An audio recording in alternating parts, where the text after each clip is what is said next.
আসসালামু আলাইকুম dear student. আজকে তোমাদের মাঝে হাজির হয়েছি প্যাটার্ন অধ্যায়ের পর্ব 2 এ।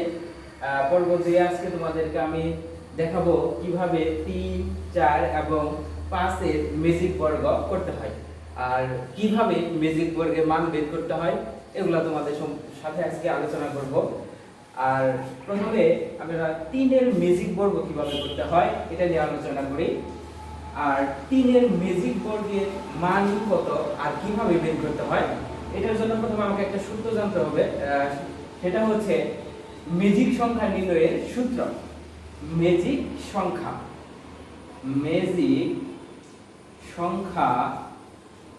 নির্ণয়ের সূত্রটি হচ্ছে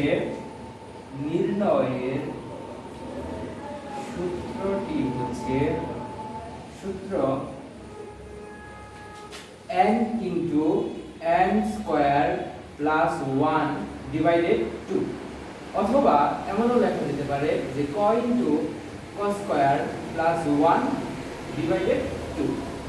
এখানে হচ্ছে n মানে নাম্বার বা সংখ্যা।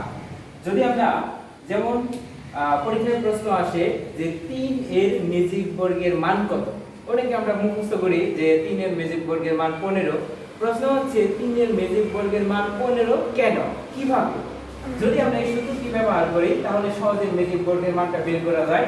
যদি আমরা এই n এর জায়গায় যেমন আমরা বলি n সমান 3, যদি 3 এর ম্যাজিক সংখ্যা নির্ণয় করি ম্যাজিক সংখ্যা, তাহলে এই সূত্রটি ব্যবহার করতে পারি। সূত্রের জায়গা আমরা যেখানে যেখানে n আছে ওখানে আমরা মান হিসেবে বসাবো 3।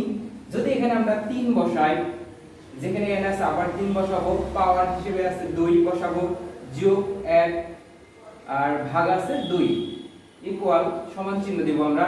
3 এর জায়গায় আমরা 3 বসাই, 3 কে বর্গ করতে হবে, তার মানে 3 কে যদি আমরা বর্গ করি তাহলে পাবো 9 যোগ 1 ভাগ 2। আমরা এটা যোগ করব, ব্র্যাকেটের কাজ আগে করব, 9 এবং 1 যোগ করলে হয় 10, তাহলে এটার সাথে আছে এটা গুণ আকারে 10 ভাগ 2। এটা হচ্ছে 3 10 30, এটাকে ভাগ করতে হবে 2 দ্বারা। যদি 30 কে 2 দ্বারা ভাগ করি তাহলে এটার মান পাই আমরা 15। এভাবে আসলে 3 এর ম্যাজিক বর্গের মান হয়েছে 15। এভাবে আমরা চাইলে 4 এর ম্যাজিক বর্গের মান কত, 5 এর ম্যাজিক বর্গের মান কত, একই সূত্র ব্যবহার করে আমরা এর মানগুলো বের করতে পারি। তবে যেখানে যদি 4 এর ম্যাজিক বর্গের মান বের করি তাহলে n এর জায়গায় এখন আমরা 3 বসাবো না, তখন এখানে 4 বসাবো। এখানে 4 এর বর্গ একইভাবে বের করলে আমাদের ম্যাজিক বর্গের মানটা বের হবে। এখন প্রশ্ন হচ্ছে 3 এর ম্যাজিক বর্গটা কিভাবে করতে হবে সেটা নিয়ে আমরা একটু আলোচনা করি। এটা হচ্ছে ম্যাজিক সংখ্যা নির্ণয়ের সূত্র, এটা আমরা লিখে রাখবো না। আচ্ছা, আমরা 3 এর ম্যাজিক বর্গ কিভাবে করব? 3 এর ম্যাজিক বর্গের জন্য আমাদের প্রথমত দৈর্ঘ্য এবং প্রস্থ বরাবর 9টা ছোট বর্গক্ষেত্র বানাতে হবে। এটা একটা যেহেতু ম্যাজিক বর্গ, তাহলে সবটা অবশ্যই আমরা একটা বর্গের মতো করব, যেন আমাদের সবটা যেন বর্গের মতো হয়। এবং আমাদের দৈর্ঘ্য এবং প্রস্থ বরাবর মোট আমাদের 9টি ছোট বর্গ লাগবে। যেমন এখানে 1 2 3 4 5 6 7 8 9, এরকম 9টি ছোট বর্গক্ষেত্র হয়েছে এখানে। আর এখানে 3 এর ম্যাজিক বর্গে, এটা হচ্ছে 3 এর ম্যাজিক বর্গ, 3 এর ম্যাজিক বর্গ। এই ম্যাজিক বর্গে অবশ্যই 1 থেকে 9 পর্যন্ত সংখ্যাগুলোকে আমাকে এমন ভাবে বসাইতে হবে যেন পাশাপাশি উপর নিচ অথবা কোনাকুনি ভাবে এর মানটা 15 হয়। আর বসাইতে হবে বন্ধুরা কত, 1 থেকে 9 পর্যন্ত সংখ্যাগুলো।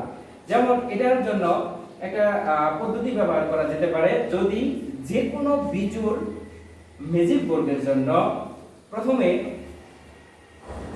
সমান সংখ্যক গড় দুই পাশ থেকে, যেমন এই পাশ থেকে একটা গড় বাদ, এই পাশ থেকে একটা গড় বাদ দেওয়ার পর মাঝখানে যে গড়টা থাকবে এই গড়ের প্রথম গড়ে এখানে একটা 1 লিখব, তারপর এই গড়ে একটা কোনাকুনি তীর চিহ্ন ব্যবহার করব।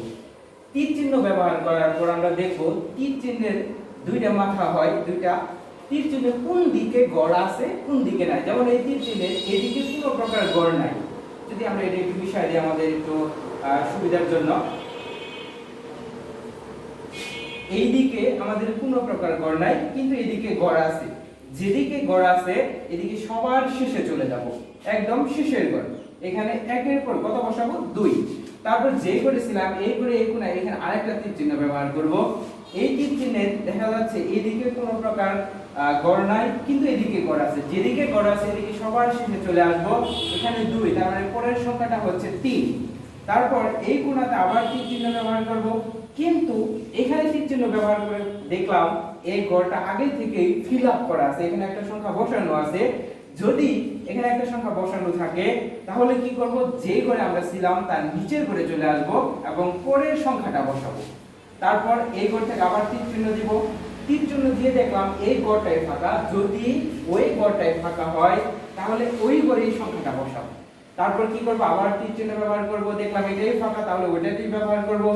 আবার তীর চিহ্ন ব্যবহার করব কোণায়, তীর চিহ্ন ব্যবহার করে দেখলাম এবার তীর চিহ্নের এই একটা মাথা, এদিকেও কোনো প্রকার কোনো গড় নাই বা এদিকেও কোনো প্রকার কোনো গড় নাই। যেহেতু কোনো দিকেই কোনো প্রকার গড় নাই তাহলে যেদিকে ছিলাম যে করেছিলাম তার নিচের ঘরে চলে আসব। তারপর এখানে আবার তীর চিহ্ন ব্যবহার করব, তীর চিহ্ন ব্যবহার করে দেখলাম এদিকে কোনো প্রকার কোনো গড় নাই কিন্তু এদিকে আছে। যেদিকে আছে এইদিকে চলে যাব, 7 পরের সংখ্যাটা হবে 8। এখানে আবার তীর চিহ্ন দেখলাম এদিকে কোনো প্রকার গড় নাই বাট এদিকে গড় আছে। যেদিকে গড় আছে এদিকে সবার শেষে চলে আসব। এই হচ্ছে 9। এখন আমরা যদি পাশাপাশি ভাবে উপর নিচে অথবা কোনাকুনি ভাবে এই সংখ্যাগুলো যোগ করি দেখব যে 3 এর ম্যাজিক বর্গের মান যে 15 এটা 15 হবে। যদি আমরা পরীক্ষা করে দেখি, যদি আমরা এই কোনার সংখ্যাগুলো যোগ করি দেখব 8, 5 এবং 3, এই তিনটা সংখ্যা যদি যোগ করি যেমন 8 আর 2 যোগ করলে হচ্ছে 10, সাথে যদি 5 যোগ করি তাহলে হইল কত 15। তাহলে বন্ধুরা এভাবে তোমরা সবগুলা পরীক্ষা করে দেখতে পারো আসলে হয় কিনা। তবে পরীক্ষায় আমরা তীর চিহ্নগুলো ব্যবহার করব না, আসলে এটা তোমার প্র্যাকটিস করতে করতে এই তীর চিহ্নগুলো আর ব্যবহার করার প্রয়োজন হবে না, আস্তে আস্তে এটা তুমি নিজেই শিখে যাবে। আচ্ছা, 3 এর ম্যাজিক বর্গের পর তোমাদের সাথে আমি আলোচনা করব যে আসলে 4 এর ম্যাজিক বর্গ। 4 এর ম্যাজিক বর্গটা কিভাবে করতে হবে। 4 এর ম্যাজিক বর্গের জন্য আমরা একটু এই গড়টা ব্যবহার করতে পারি না, পাশে ব্যবহার করব। 4 এর ম্যাজিক বর্গের জন্য একই ভাবে আমাকে আবার বর্গের মতো একটা গড় অঙ্কন করতে হবে, যেখানে 16টি ছোট বর্গক্ষেত্র থাকবে। 16টি ছোট বর্গক্ষেত্র হতে হবে। দেখি কিভাবে হয়। এখানে 4 এর ম্যাজিক বর্গের জন্য প্রথমত হচ্ছে যে এখানে 1 থেকে 16 পর্যন্ত সংখ্যাগুলা এমন ভাবে বসাইতে হবে যেন 4 এর ম্যাজিক বর্গের যে মান এটা হয়। কিভাবে করব, তবে এটার জন্য একটা ছোট করে আমরা রাফ করতে পারি। আমরা একটু সূত্রটা ক্লোজ করে দিব, যেহেতু জায়গার স্বল্পতা, সূত্রটা আমরা একটু ক্লোজ করি। আমরা উপরে একটু দেখাবো, এখানে একটু দেখবো আমরা ছোট রাফটা করতে হবে। কিভাবে রাফটা করব, প্রথমত হচ্ছে এখানে ছোট একটা রাফ করব যেন 16টা গড় থাকে। এই 16টা গড়ে 1 থেকে 16 পর্যন্ত সংখ্যাগুলো বসাবো। 1, 2, 3, 4, 5, 6, 7, 8, 9, 10, 11, 12, 13, 14, 15, 16। প্রথম কাজ হচ্ছে এই রাফে 1 থেকে 16 পর্যন্ত সংখ্যাগুলা বসাবো। আমাদের পরবর্তী কাজ হচ্ছে এই একটা বর্গ, এই বড় বর্গের মধ্যে এখানে দুইটা বর্গ রয়েছে, এই একটা বর্গ এবং এখানে মাঝখানে ছোট আরেকটা বর্গ রয়েছে, এটা চিহ্নিত করব যে এই একটা বর্গ, এখানে দুইটা বর্গ আছে। প্রথমত হচ্ছে এই বড় বর্গের 4 কোণার 4টে সংখ্যা আমরা মার্ক করে নিব। যে 4 কোণার, যে বন্ধুরা দেখো ভালো করে, যে 4 কোণার যে 4টা সংখ্যা রয়েছে এই সংখ্যাগুলো মার্ক করব। তারপর কাজ হচ্ছে যে এই সংখ্যাগুলো নিয়ে এখানে বসাবো। কিভাবে, যে সংখ্যাটা সবার নিচে আছে এই সংখ্যাটা উপরে চলে যাবে, যে এটা 16 ছিল নিচের ঘরে কিন্তু আসবে সবার উপরে। 1 ছিল উপরে আসবে নিচে, একইভাবে এটাও চেঞ্জ করতে হবে। উপরে ছিল 4 আসবে নিচে 13 ছিল, এটা নিচে চলে যাবে উপরে। তারপর হচ্ছে এই যে মাঝখানে যে ছোট বর্গ রয়েছে, এই ছোট বর্গের 4টা সংখ্যাও চেঞ্জ করতে হবে একইভাবে। যেমন এই সংখ্যাটা চেঞ্জ করে আমরা উপরে দেব এবং উপরের সংখ্যাটা চেঞ্জ করে নিচে দেব, একইভাবে এই সংখ্যাগুলোও চেঞ্জ করব। যেমন এখানে রয়েছে 11, তাহলে এই ঘর থেকে এখানে চলে আসবে, উপরে ছিল 6 আসবে নিচে, এখানে ছিল 10, এখানে 10 চলে যাবে উপরে, আর ছিল উপরে 7, এটা আসবে নিচে। এখন প্রশ্ন হতে পারে যে বাকি গড়গুলাতে কোন সংখ্যাগুলো আমরা বসাবো, কিভাবে বসাবো। এখন হচ্ছে এই যে রাফ আমরা করছি, এটাতে এই যেমন 2 নাম্বার গড়ে 2 ছিল, যে এই গড়গুলাতে যে যে সংখ্যা রয়েছে সেম সংখ্যাগুলা এই ফাঁকা গড়গুলাতে আমরা বসিয়ে দিব। যেমন এখানে 3, এটা বসিয়ে দিব, এখানে রয়েছে 8, এখানে রয়েছে 5, এখানে রয়েছে 9, এখানে রয়েছে 12 এবং 14 15, এখানে বসাবো 14 এবং 15। এখন 4 এর ম্যাজিক বর্গ হয়ে গেল। এখন 4 এর ম্যাজিক বর্গের মান হচ্ছে 34। এটা তোমাকে এখন তো পরীক্ষা করে দেখতে পারো, পাশাপাশি উপরে নিচে অথবা কোনাকুনি ভাবে অবশ্যই এর মান 34 হবে। আচ্ছা বন্ধুরা, আমাদের 4 এর ম্যাজিক বর্গের মান গেল। এখন আমাদের বাকি রয়েছে 5 এর ম্যাজিক বর্গ। 5 এর ম্যাজিক বর্গের জন্য আমরা এটা একটু ক্লোজ করব। 5 এর ম্যাজিক বর্গের জন্য প্রথমত আমাকে একটা বর্গের মতো একটা ঘর করব। এখানে 5টা করে ঘর করতে হবে, দৈর্ঘ্য এবং প্রস্থ বরাবর 2 3 4 5, এভাবে 5টা ঘর করতে হবে। এদিকেও 5টা, 2 3 4 5, এভাবে আমরা ঘরটা করব। তারপর এটা যা করব, যেমন আমরা 3 এর ম্যাজিক বর্গের জন্য আমরা দুই পাশে সমান সংখ্যক ঘর বাদ দেওয়ার পর মাঝখানের ঘর থেকে আমরা শুরু করেছিলাম, একইভাবে এই 5 এর ম্যাজিক বর্গের জন্য 5 এর ম্যাজিক বর্গের জন্য ম্যাজিক বর্গে কি করতে হবে, এখানে 1 থেকে 25 পর্যন্ত সংখ্যাগুলো ব্যবহার করতে হবে। এই সংখ্যাগুলো এমন ভাবে ব্যবহার করতে হবে যেন ওই পাশাপাশি ভাবে উপর নিচে এবং কোনাকুনি ভাবে এর মানটা 65 হয়। এখন প্রশ্ন হচ্ছে কেন 65? 5 এর ম্যাজিক বর্গের মান হচ্ছে 65। তোমরা সূত্র ব্যবহার করে অবশ্য মানগুলো বের করে দেখে নেবে। এখানে 5টা ঘর যেহেতু রয়েছে 1 2, এখানে যদি এই পাশ থেকে 2টা ঘর আমরা বাদ দিয়ে দেই, এই পাশ থেকে যদি 2টা ঘর বাদ দিয়ে দেই, তাহলে মাঝখানে যে ঘরটা থাকবে এই ঘরে আমরা প্রথম ঘরে অবশ্যই একটা 1 বসাবো। তারপর কি করব, এই ঘরের এই কোণাতে আবার তীর চিহ্ন ব্যবহার করব 3 এর মতো। শুধু 3 না, যতগুলা বিজোড় সংখ্যা আছে, ম্যাজিক বর্গ আছে, প্রত্যেকটা এই একই নিয়ম ব্যবহার করে আমরা করতে পারবো। তারপর কি করব, এখানে দেখবো একটু খেয়াল করে যে এই তীর চিহ্নের এদিকে কোনো প্রকার ঘর আছে কিনা। দেখা যাচ্ছে এদিকে কোনো ঘর নাই, বাট এদিকে আছে। যেদিকে আছে ওই দিকে কি করব, সবার শেষে চলে যাব। সবার শেষের ঘর হচ্ছে বন্ধুরা এটা। এই ঘরে আমরা কত বসাবো, 2 বসাবো। তারপর এখানে একটা তীর চিহ্ন ব্যবহার করব 2, যেহেতু দেখলাম এই ঘরটাই ফাঁকা, অবশ্যই এখানে বসাবো আমরা 3। তারপর কি করব, আবার তীর চিহ্ন ব্যবহার করব, দেখব যে এই দিকে কোনো প্রকার কোনো ঘর নাই, বাট এইদিকে ঘর আছে। যেদিকে ঘর আছে কি করতে হবে, এইদিকে সবার শেষে চলে আসতে হবে। যদি সবার শেষে চলে আসি তাহলে এখানে সংখ্যাটা বসেছি 3, তাহলে এদিকে আসবে, এখানে হবে 4। আবার এখানে যদি একটা তীর চিহ্ন ব্যবহার করি, দেখলাম এই ঘরটাই ফাঁকা রয়েছে, তাহলে কি করতে হবে, 4 এর পরের সংখ্যাটা ওইখানেই বসাইতে হবে 5।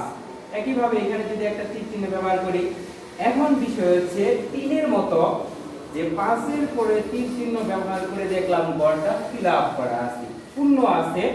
যেহেতু ফিল আপ করা আছে, তাহলে যেই ঘরে ছিলাম তার নিচের ঘরে চলে আসতে হবে বন্ধুরা। তাহলে কত হবে, 5 এর পর 6, তাহলে এখানে বসাইতে হবে 6।